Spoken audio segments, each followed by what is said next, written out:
Hello mga kaibigan. Kumusta sa mga followers ko, sa mga subscriber? Napakalaking utang na loob ko sa inyo kasi nag-subscribe kayo sa akin. Maraming salamat. At saka, hindi pa muna ako makapag-vlogs kasi nagkasakit ako. Palaging ulan dito sa amin. Tingnan mo yung aking ginawang bahay.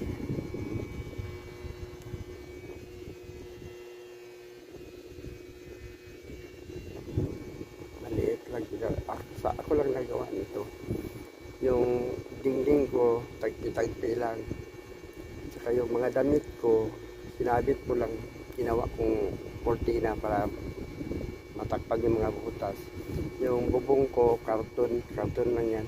Pag umuulan, maraming buhos na ulan. Maraming salamat ha.